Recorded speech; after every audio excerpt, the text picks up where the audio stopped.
चक्षुरुन्मिलितं येन तस्मै श्रीगुरुवे नमः। श्रीचैतन्यमनोभीष्टं स्थापितं येन भूतले स्वयं रूपकदा मह्यं ददाति स्वपदान्तिकं। वन्देऽहं श्रीगुरो श्रीयुतपदकमलं श्रीगुरून् वैष्णवांश्च च श्रीरूपं साग्रजातं सहगणरघुनाथान्वितं तं सजीवं साद्वैतं सावधूतं परिजनसहितं कृष्णचैतन्यदेवं श्रीराधाकृष्णपादान् सहगणललिता श्रीविशाखान्वितांश नमो ओं विष्णुपादाय कृष्णप्रेष्ठाय भूतले श्रीमते भक्तिवेदांत स्वामिनीति नामिने नमस्ते सरस्वती देवी गौरवाणी प्रचारिणे निर्विशेष शून्यवादी पाश्चात्य देशतारिणे वाञ्छाकल्पतरुभ्यश्च कृपा सिन्धुभ्य एव च पतितानां पावनेभ्यो वैष्णवेभ्यो नमो नमः। नमो महावदान्याय कृष्णप्रेमप्रदायते कृष्णाय कृष्णचैतन्यनाम्ने गौरत्विषे नमः।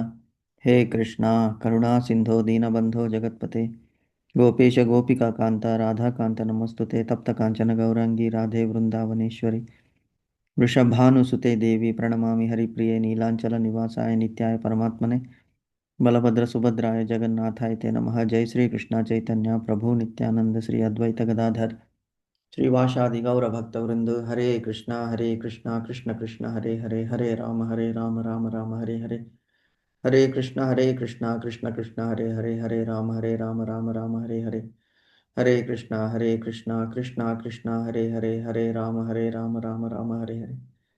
एकं शास्त्रं देवकी पुत्रगीतम् एको देवो देवकी पुत्र एव च एको मन्त्रस्य तस्य नामानि यानि कर्मस्येकं तस्य देवस्य सेवा। हरे कृष्णा कृष्ण कृष्ण हरे राम राम हरे हरे हरे कृष्णा कृष्ण कृष्ण हरे राम राम हरे हरे। हरे कृष्णा हरे कृष्णा हरे कृष्ण यशोदा प्रभु माता जी। जी, हरे कृष्णा सत्यवेणी माता जी, दंडवत प्रणाम्स। Very happy Mataji. We have most of the people here today. ఉత్తమాంగి Mataji, Prashanti Mataji కూడా వచ్చేస్తే ఫుల్ హౌస్, అంటే రెగ్యులర్గా మనకి రెగ్యులర్గా వచ్చే వాళ్ళు అందరూ వచ్చినట్టే. So Krishna will be very happy. Okay మాతాజీ, మంగళాచరణ్ ప్రేయర్స్ ఇందాక మనం చదివాము. So now will go to shloka number 4.7. 4.6లో మనం already we discussed about Krishna's response to Arjuna. ఏమని అంటే, నాకు పుట్టుక అనేటువంటిది లేదు, కాబట్టి నాకు ఎన్నో జన్మల రహస్యాలు, మర్మాలు, యాక్షన్స్, రియాక్షన్స్ మీ అందరి జీవులకి గురించి నాకు తెలుసు. కానీ నాకు ఆ జన్మ లేదు కాబట్టి నాకు మా యొక్క ప్రభావం నా మీద లేదు. కాబట్టి నేను ఎప్పటికీ యంగ్, అంటే యాజ్ అన్ 25 ఇయర్స్ లాగానే కృష్ణావతారంలో ఉన్నాను. అలాగే రామావతారంలో కూడా రూపము ఆజానుబాహుడు రామో విగ్రహవాన్ ధర్మ. అలాంటి అంటే ఏ భగవంతుని అవతారం చూసినప్పటికీ కూడా అందులో ఏజ్ అంటే జర అనేటువంటిది, వ్యాధి అనేటువంటిది ఉండదు.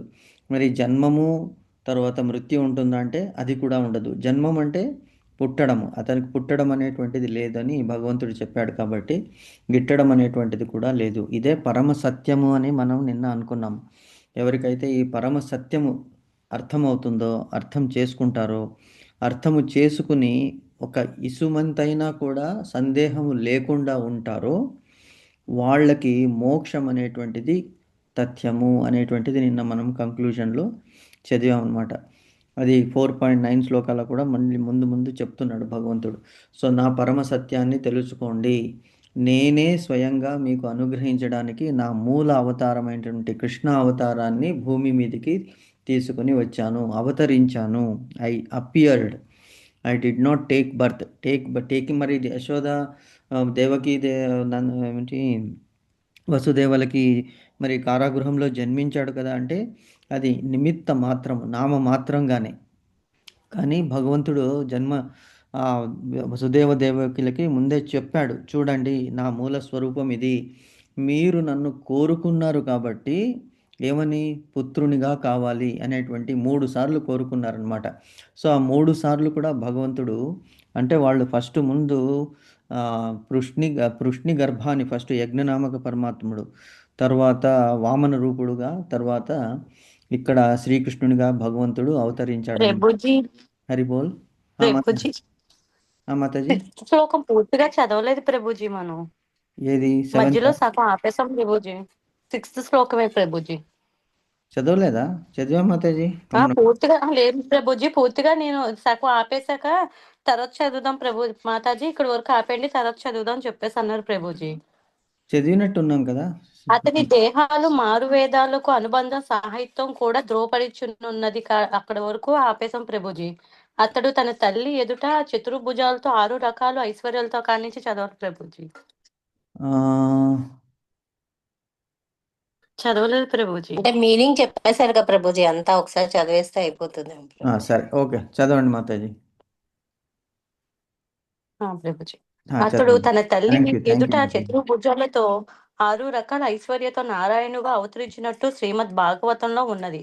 అదైన నిత్య రూపాలంతో అవతరణములతో జీవులపై చూపే అతని నిరయకత కరుణచే అవుతుంది. తద్వారా మానసిక కల్పిత రూపాలెన్నో అతని తద్వారా ఇలానే ఉంది.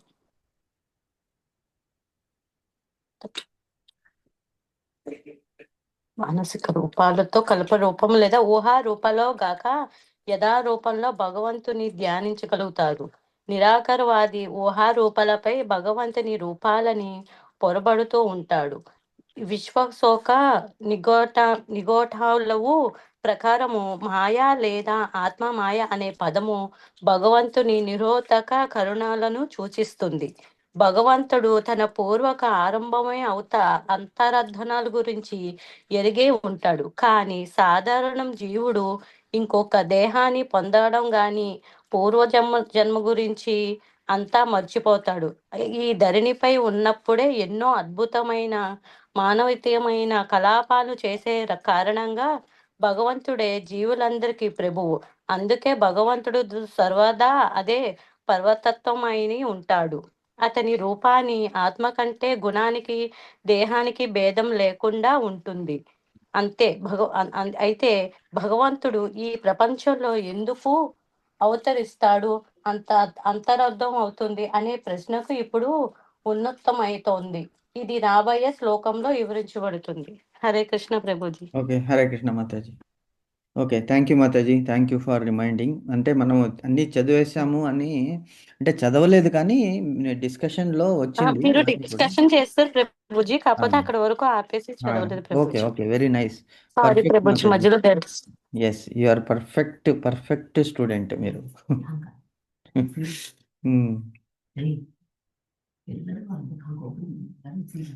Thank you Prabhuji. అంటే అందరూ పర్ఫెక్ట్ స్టూడెంట్సే, పర్ఫెక్ట్ స్టూడెంట్ అని కాదు, కానీ అంటే ఒక్కొక్కరికి ఒక్కొక్క ఐడియా ఉంటుందన్నమాట. సో దట్ ఈస్ వాట్, అంటే ఇది మనం చదివాము ఇంతవరకు, మిగతాది చదవాలి అనేటువంటి ఆ కుతూహలము, జిజ్ఞాసని I'm appreciating that part. Okay, very nice.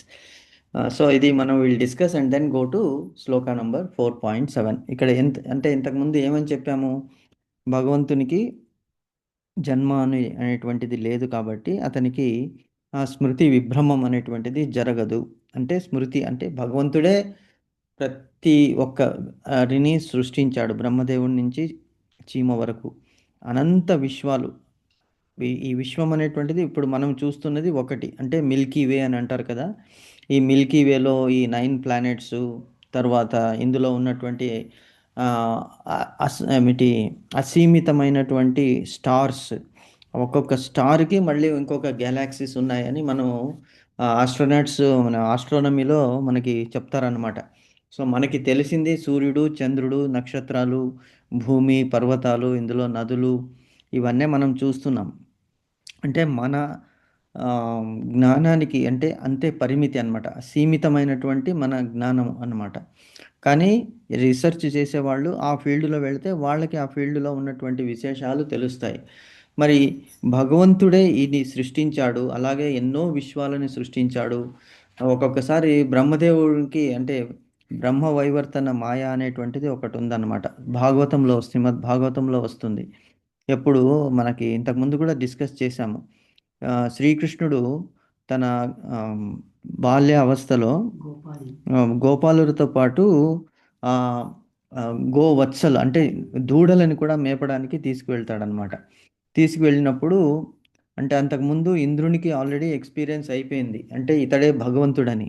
ఎలాగా గోవర్ధన పర్వతాన్ని ఎత్తినప్పుడు అతడు నిరంతరంగా 7 రోజులు ఎడతెరిపి లేకుండా వాన కురిపించినప్పుడు అందరూ కూడా శ్రీకృష్ణుని శరణు జొచ్చినప్పుడు శ్రీకృష్ణుడు ఆ పర్వతాన్ని ఎత్తి వాళ్ళకి రక్షణని ఇచ్చాడనమాట.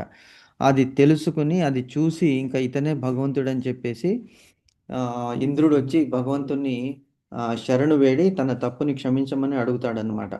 తర్వాత మళ్ళీ బ్రహ్మదేవుడు కూడా ఈ మాయకి గురి అయిపోయి శ్రీకృష్ణుడు ఇన్ని లీలలు చేస్తున్నాడు, అసలు ఇతను ఎవరు టెస్ట్ చేద్దామని చెప్పి ఆ 1000 మంది గోపాలకులని తర్వాత గోవత్సలని అంటే దూడలని కూడా మాయం చేసేస్తాడనమాట.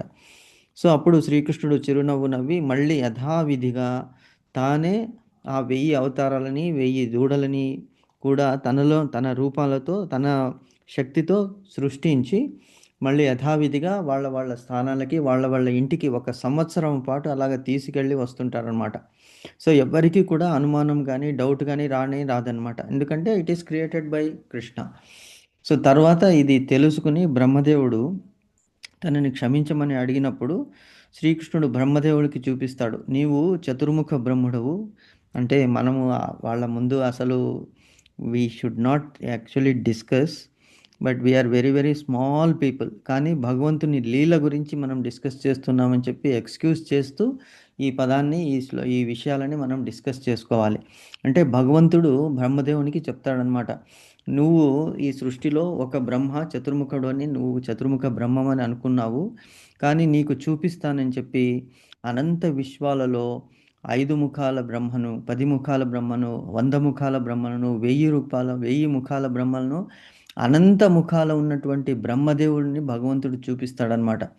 అప్పుడు బ్రహ్మదేవునికి అర్థమవుతుంది, ఓహో నేను ఇంతవరకు ఇంత మాయలో ఉన్నాను, ఈ శ్రీకృష్ణుడు చిన్ని బాలుడు అనుకున్నాను, దేవుడని అనుకోలేదని చెప్పేసి అతను క్షమాపణించి బ్రహ్మపార స్తోత్రం అని ఉంటుంది, అది భగవంతుణ్ణి విపరీతంగా తను కొనియాడి తన తప్పుని క్షమించమని బ్రహ్మదేవుడు శ్రీకృష్ణుడిని అర్థిస్తాడనమాట.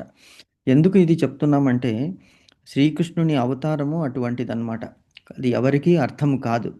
సో కాబట్టి ఇక్కడ మనకి ఏమనిపిస్తుంది, ఈ జన్మ అనేటువంటిది లేదు కాబట్టి మాయ అనేటువంటిది అతని మీద ప్రభావం చూపించదు. మనకి జన్మ ఉంది కాబట్టి మనము అన్నీ మరిచిపోతామన్నమాట. సో అది చెప్పాడు భగవంతుడు.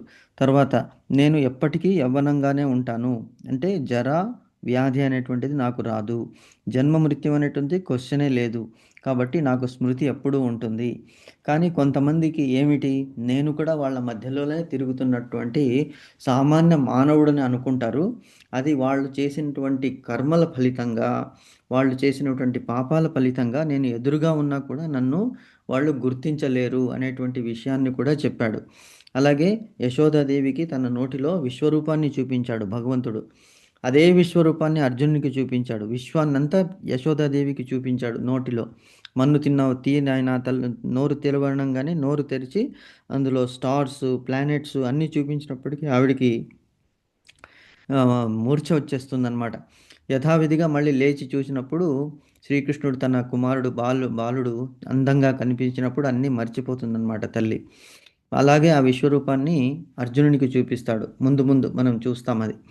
ఆ విశ్వరూపాన్ని సంజయుడు కూడా దర్శిస్తాడు. అంటే అతనికి దివ్య చక్షువులు ఇచ్చాడు కదా వ్యాసదేవుడు. ఆ అదృష్టాన్ని ధృతరాష్ట్రుడు కోల్పోయాడు.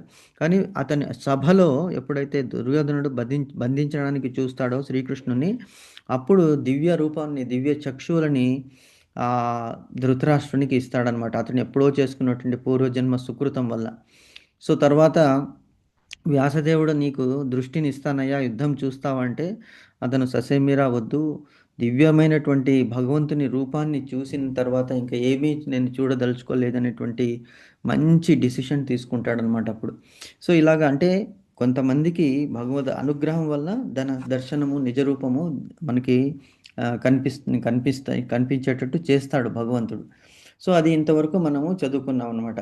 సో అంటే భ్రమకి ప్రతి ఒక్కళ్ళు గురి అవుతారనే దానికి మనం ఈ ఎగ్జాంపుల్స్ చెప్పుకున్నాం అనమాట. సామాన్య మానవులైనటువంటి మనకి మరి భగవంతుని మాయ, భగవంతుని యొక్క లీలలు ఎలాగ అర్థమవుతాయి? Unless we take shelter under guru, ఎందుకంటే గురు ద్వారానే భగవంతుడు అనుగ్రహాన్ని ఇస్తాడనేటువంటిది మనం ఎన్నోసార్లు చెప్పుకున్నాము. ఎందుకంటే గురు బ్రహ్మ, గురు విష్ణు, గురు దేవో మహేశ్వర, గురు సాక్షాత్ పరబ్రహ్మ, తస్మై శ్రీ గురవే నమః అనేటువంటి శ్లోకం ఉన్నది. సో గురువు గనక మన మీద అనుగ్రహం అంటే తప్పకుండా గురు అంటే guru will recommend to the almighty to bless us. So గురువు చెప్తే తప్పకుండా భగవంతుడు మనల మీద అనుగ్రహిస్తాడనమాట. సో అది మనం తెలుసుకోవాలి. సో ఇక్కడ భగవంతుడు ఇంకోటి ఏం చెప్తున్నాడు అంటే నిన్న మనం ఎక్కడి వరకు చదువుకున్నాము, మహానారాయణ ఉపనిషత్తు కూడా దేవాది దేవుడు పుట్టుక లేనివాడైనను అనేక అవతారాలుగా జన్మిస్తుండునని నిర్ధారించును. మహానారాయణ ఉపనిషత్తు మనం శ్రీమద్ భాగవతంలో చూసాము. 24 అవతారాల గురించి డిస్కస్ చేశాము. గుర్తున్నదా మాతాజీ మీకు అందరికీ? 10 దశ అవతారాలే ఉన్నాయి కదండి. మరి 24 అవతారాలు ఏమిటంటే, దశ అవతారాలు మనకి మెయిన్ ప్రామినెంట్ అంశాలు. హరిబోల్. ఏంటండి? హరే కృష్ణ. ఉత్తమాంగి మాతాజీ, దండవత్ ప్రణామ్స్. వెల్కమ్ మాతాజీ. కృష్ణ కృష్ణ. కృష్ణ ఓకే మాతాజీ. మాతాజీ. కృష్ణ. హరే కృష్ణ మాతాజీ. So we're discussing shloka number 4.6 recap చేస్తున్నాము. And we will be discussing 4.7 also today Shrimad Bhagavad Gita. So we were talking about avatars మాతాజీ. దశావతారాలు మెయిన్ ప్రామినెంట్. కానీ భగవంతుని అవతారాలు ఎటువంటివి అంటే, ఒక పారుతున్నటువంటి ఏమిటి నది ఎలా ఉంటుంది, నదిలో ఒక అల తర్వాత ఇంకొక అల, ఒక వాటర్ తర్వాత ఇంకొక వాటర్ ఎలాగే వస్తూ ఉంటుందో అది ఎప్పటికీ ఆరనటువంటి నది అన్నమాట. పెరెనియల్ రివర్ అంటారు. మరి తెలుగులో ఏమంటారో నాకు సరిగ్గా రావట్లేదు ఆ వర్డ్. పెరెనియల్ అంటే ఇట్ విల్ నెవర్ జీవనది ప్రభుజీ. జీవనది. Very good, excellent, thank you మాతాజీ. సో జీవనదులు అనమాట. ఎలాగైతే గంగాదేవి ఉన్నది, గంగా ఎప్పటికీ కూడా ఇంకదు. అది విశాలము దాన్ని కోల్పోదు, డెప్త్ కోల్పోదు, అండ్ దాని పవిత్రత అనేటువంటిది కోల్పోదు అనమాట. సో అటువంటి నదిలో ఉన్నటువంటి ప్రవాహం ఎలాగ వస్తుంటుందో భగవంతుని అవతారాలు కూడా అలాగ అవుతుంటాయి అనేటువంటిది మనము తెలుసుకోవాలి. ఇంతకుముందు చెప్పాము కూడా, అది డిస్కస్ చేశాము. 10 అవతారాల తర్వాత 24 అవతారాల గురించి ఇంకా 14 అవతారాలని మనం జోడించాము. ఎక్కడ సనక సనందన సనాతన సనత్ కుమార్ అనేటువంటిది ఫస్ట్ అవతారము. తర్వాత రెండవ అవతారం ఏమిటి, వరాహ అవతారము, అదే ఆది వరాహ అవతారము. తర్వాత నారదముని ఈజ్ ఆల్సో, ఎందుకంటే మనకి 10వ చాప్టర్లో భగవంతుడు చెప్తాడనమాట, మునులలో శ్రేష్ఠునైనటువంటి మునిని నేను, అదే నారదముని. అలాగే బ్రాహ్మణులలో సనత్ కుమారులు, ఆ నలుగురు నేనే అనేటువంటిది చాలా విషయాలు చెప్తాడు. అందుకే ఈ శ్రీమద్ భగవద్గీత మనం చదువుతూ పోతుంటే ఎలాగుంటుందంటే, it is like a never ending sweet అనమాట. స్వీట్ డిష్ మనకి. అంటే చాలామందికి స్వీట్ అంటే కొంతమందికి అవర్షన్ అవ్వచ్చు, కానీ ఎవరికైతే ప్రాబ్లం లేదో, అంటే అది ఎలాగంటే it is like a nectar, అంటే అమృతం అన్నమాట. అలాగా డిస్కషన్ చేస్తూ పోతే ఏమవుతుందంటే, we are moving closer to Krishna. So అంటే మన తల్లిదండ్రుల దగ్గరికి మనం వెళ్తున్నాం. ఎందుకంటే కృష్ణుడే మనకి తల్లి, తండ్రి, గురువు, దైవం. మాతాత్వంచ పితాత్వంచ భ్రాతాత్వంచ ప్రభుర్మమ త్వామేవ శరణం కృష్ణ అని అంటాం మనము. అన్యథా శరణం నాస్తి త్వమేవ శరణం మమ తస్మాత్ కారుణ్య భావేన రక్షో జనార్దన అనేటువంటి శ్లోకం మనకున్నది. సో అలాగా అంటే ఇలా చెప్తున్నాడు భగవంతుడు. ఏమని అంటే అవతారాలను అనేక అవతారాలు భగవంతుడు తీసుకుంటాడు. నెక్స్ట్ శ్లోకం అదే మనకి ఇంపార్టెన్స్ ఉన్నది అనమాట. ఏమిటి, ఎప్పుడు భగవంతుడు తీసుకుంటాడు అనేటువంటిది చెప్తుంది నెక్స్ట్ శ్లోకం. సో ఇది ఎందుకు తీసుకుంటాడు ఇలాంటిది అంటే, తన తల్లి ఎదుట చతుర్భుజాలతో మరియు షడైశ్వర్య సంపన్నమైన అలంకరణతో దర్శనమిచ్చనని శ్రీమద్ భాగవతము తెలుపుతుండేను. అంటే ఎక్కడిచ్చాడు, ఎవరు తల్లి, ఇద్దరు తల్లులు కదా, ఒకటి కన్న తల్లి, ఒకటి పెంచిన తల్లి. సో కన్న తల్లి ఎవరు, దేవకి వసుదేవులు కదా. కారాగృహంలో చతుర్భుజాలతో, అంటే నేను పుట్టే ముందే చూడు నా రూపం ఇలా ఉన్నది, నా దివ్య రూపం ఉన్నది, కానీ మీరు తపస్సు చేశారు.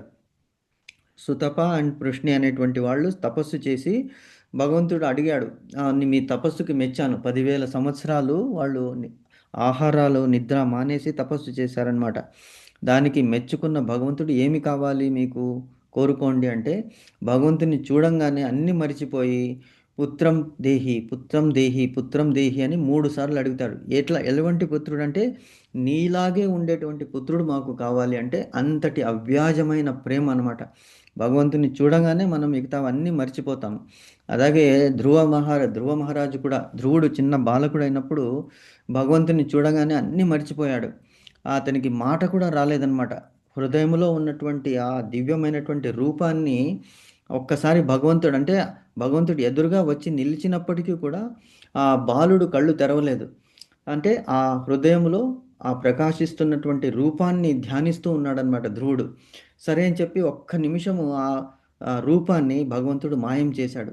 ఎప్పుడైతే హృదయంలో ఆ రూపము మాయమైనదో వెంటనే కళ్ళు తెరిచాడనమాట ధ్రువుడు. తెరిచి ఎదురుగా చూస్తే భగవంతుడు ఏ రూపమైతే హృదయంలో ఉన్నదో అదే రూపం ఎదురుగా కనిపించిందనమాట. కనిపించగానే అతనికి ఒళ్ళు పులికించిపోయి అతని ఆ బాలుడు సాష్టాంగ నమస్కారం చేసి లేచి నిలబడి ఏం మాట్లాడాలో రాలేదు అతనికి. అప్పుడు భగవంతుడు తన చేతిలో ఉన్నటువంటి శంఖాన్ని తన కపోలానికి ఆనించాడనమాట. శంఖం అంటే ఏమిటి? అది లక్ష్మీదేవి అన్నమాట, తల్లి. సో ఎప్పుడైతే ఆనించాడో వెంటనే ఒక శ్లోకం వచ్చేసింది అతని నోటి నుంచి. యోంత ప్రవిశ్య మమవాచ మిమాం ప్రసుప్తాం సంజీవయద్ అఖిల శక్తి ధరస్వధామ్న అన్యాంశ హస్తచరణ శ్రవణత్వగాధీన్ ప్రాణాన్నమో భగవతే పురుషాయ తుభ్యం అనేటువంటి శ్లోకం నోట్లోంచి వచ్చింది. అంటే నాకు ఏమీ తెలీదయ్యా, నాకు నోటి నుంచి మాట కూడా రావడం లేదు, కానీ నిన్ను చూస్తుంటే ఎలాగ ధ్యానించాలి, ఎలాగ పొగడాలి, ఎలాగ నిన్ను స్తుతించాలి అనేటువంటిది కూడా తెలియటం లేదు. ఎందుకంటే నువ్వే మాలో ఉన్నటువంటి ఊపిరి, మా ఉనికికి నువ్వే కారణము. అటువంటి నిన్ను నేను ఏ విధంగా స్తోత్రం చేయాలయ్యా నారాయణ అనేటువంటి శ్లోకంతో, చాలా ఫేమస్ శ్లోకం ఇది శ్రీమద్ భాగవతంలో. అంటే అటువంటి దివ్య స్వరూపము భగవంతునికి అది దేవికి చూపించి, మీరు కోరుకున్నారు కాబట్టి 3 జన్మల్లో, అంటే పుత్రం దేహి పుత్రం దేహి పుత్రం దేహి అని 3 సార్లు అడిగారు కదా. ఒకసారి అంటే మీరు ఏమి కోరుకుంటారో అది నేను ఇస్తాను. కాబట్టి భగవంతుడు 3 సార్లు కోరుకున్నారు కాబట్టి మీరు 3 జన్మలు తీసుకోవాలి. ఆ 3 జన్మల్లో కూడా నేను మీకు పుత్రునిగా అవతరిస్తాను. అంటే మరి ఎలాగ అవతరిస్తారంటే, పుత్రుడు కావాలంటే మరి గర్భంలో నుంచే రావాలి. కాబట్టి అతనికి గర్భశోకము ప్రాబ్లం అనేటువంటిది లేదు. ఎందుకంటే అతడే భయకృత్ భయనాశన. అతనికి ఏముంది భయము?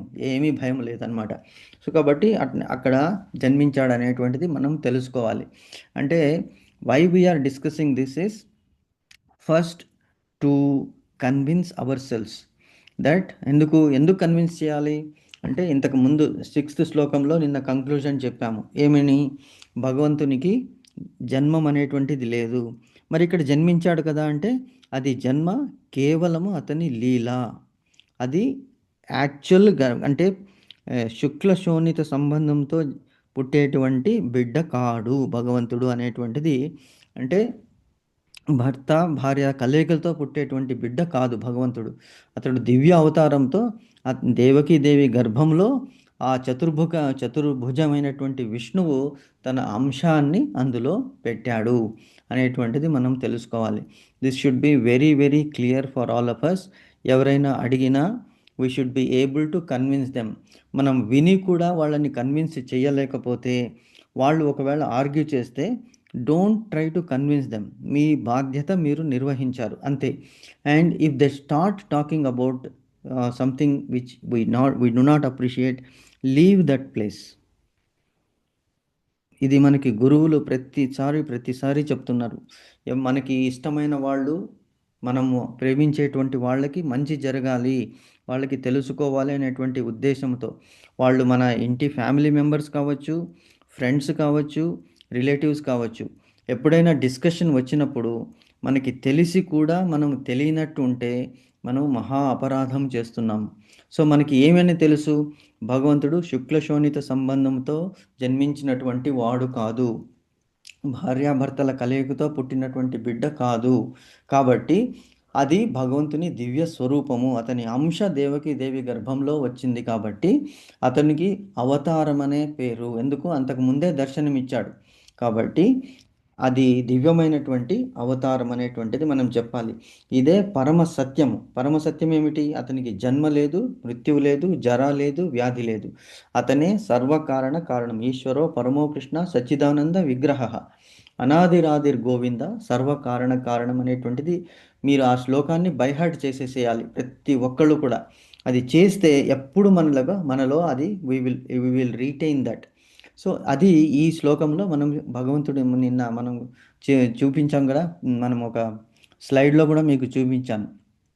మోక్షానికి దారి అన్నమాట, పరమ సత్యం ఇది మనం తెలుసుకున్నాం కాబట్టి. So all of us are guaranteed to reach మోక్షం Mataji. So we should be grateful to Prabhupada, we should be grateful to Krishna, we should be grateful to our gurus for having guided us to this great noble శ్లోకము. ఈ శ్లోకము ద్వారా మనకి ముక్తి అనేటువంటి దాన్ని ప్రసాదించారు. అంటే ప్రతి దానికి ఒక ఫలం అనేటువంటిది ఆశిస్తాము. ఏ కర్మకైనా మనం normal, it is normal for everybody. కానీ ఇక్కడ ఆశించినటువంటి కర్మం ఏమిటంటే ఇది సకామ కర్మ కాదు. ఇది ఏ కర్మ? నిష్కామమైనటువంటి కర్మ. అంటే మనం అక్కడి నుంచి తప్పించుకుని వచ్చాము భూమి మీదకి ఎన్నో తప్పులు చేసి. తిరిగి మన తప్పుల్ని తెలుసుకుని క్షమాభిక్షని అడిగి భగవంతుణ్ణి ప్రార్థిస్తున్నాము. O master, that means he is the boss, we're the servants, please excuse us and take us back to your లోకము. నీ లోకానికి మమ్మల్ని తీసుకెళ్ళు, మళ్ళీ ఈ బంధనంలో మమ్మల్ని పడవేయకు. ఎందుకంటే క్షణం క్షణం విపదం, పదం పదం విపదం అన్నారు ఇది. అందుకే ఈ మర్త్యలోకం, దీన్నే మర్త్యలోకం అన్నారు. కాబట్టి ఈ లోకాన్ని మనం మళ్ళీ మళ్ళీ కోరుకోకూడదు. భగవంతుని లోకాన్నే మనం కోరుకోవాలి. భగవంతుడు ప్రీతి అయినప్పుడు, మనకి పరమసత్యాన్ని తెలిసినప్పుడు మనకి తప్పకుండా మోక్షం అనేటువంటిది ప్రాప్తిస్తుంది అనేటువంటిది ఈ శ్లోకంలో వెరీ వెరీ ఇంపార్టెంట్ పాయింట్ మనం ఇక్కడ తెలుసుకున్నాము. ఓకే, తర్వాత సో తల్లికి 4 భుజాలతో, చతుర్భుజాలతో మరియు షడ్ ఐశ్వర్య సంపన్నమైన అలంకరణ. షడ్ ఐశ్వర్యం అంటే భగవంతునికి 6 ఐశ్వర్యాలు ఉన్నాయి, మనకి తెలుసు కదా. ఏమిటి ఐశ్వర్యము?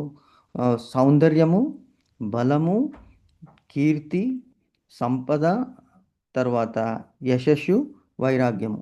ఇవన్నీ భగవంతునికి ఉన్నాయన్నమాట. షడ్ ఐశ్వర్య సంపన్నుడు భగవంతుడు. ఎటువంటిదంటే అపరిమితమైనటువంటిది. అందరి దగ్గర ఐశ్వర్యం ఉండొచ్చు, అందరి దగ్గర జ్ఞానం ఉండొచ్చు, బలం ఉండొచ్చు, కానీ దానికి ఒక లిమిట్ ఉన్నది.